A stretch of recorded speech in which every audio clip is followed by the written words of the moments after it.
જય શ્રી કૃષ્ણ બધાને. કેમ છો બધા? મજામાં? આજે આપણે તરધારી લાપસી બનાવવા જઈ રહ્યા છીએ. ફાડા લાપસી કહેવાય છે. તો આ ફાડા લાપસીમાં આ ફાડા લઈ લીધા છે. જે દલિયા આવે છે બહાર પેકેટ, એ આ એક વાટકો દલિયા છે અને એક વાટકો ઘી છે. હવે આ ઘીની અંદર આપણે આ ઉમેરી દઈશું. આમાં તમે ઘણા ઘી ન ખાતા હોય તો એમનેમ સેજ શેકીને પછી આની અંદર દૂધ નાખીને બાફવા મૂકો તો ઘી વગર પણ આ લાપસી સરસ થાય છે. આ ઘીમાં થોડી વાર શેકીશું અને પછી આપણે એની અંદર પાણી અને દૂધ બંને નાખી અને કુકર બંધ કરી દઈશું.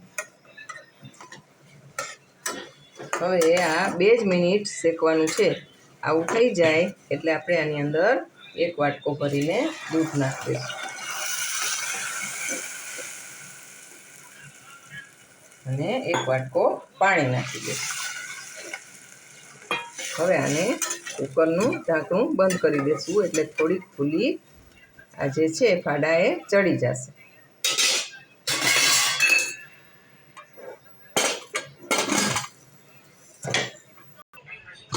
હવે આપણે જોઈ લેશું તો આ દલિયા બધા સરસ ચડી ગયા છે. હવે આપણે લોયામાં ટ્રાન્સફર કરી અને પછી એની અંદર ખાંડ નાખીને પાછું હલાવશું.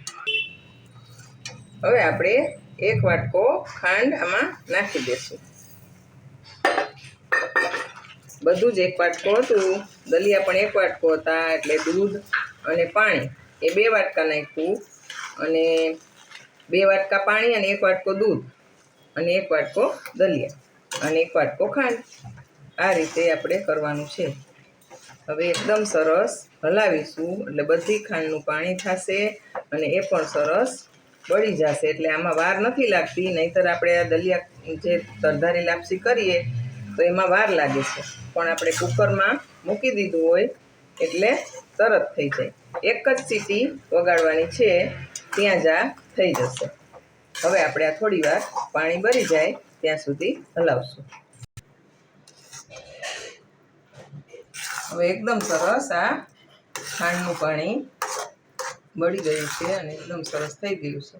હવે આપણે ગેસ બંધ કરીશું અને આને આ ઘીથી ગ્રીસ કરેલી થાળી છે એમાં બધું જ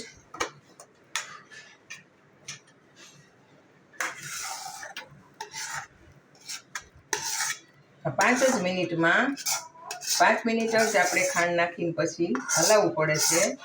એટલે આમાં બહુ વાર લાગતી નથી. એટલે એકદમ સરસ આ ઓછી મહેનતમાં અને થોડીક જ વારમાં આ થઈ જાય છે. પહેલાં પણ કુકરમાં મૂકીને એક સીટી કરી નાખીએ એટલે આમાં જરા પણ વાર લાગતી નથી. હવે આની ઉપર આપણે ટોપરાના ખમણથી ગાર્નિશ કરીશું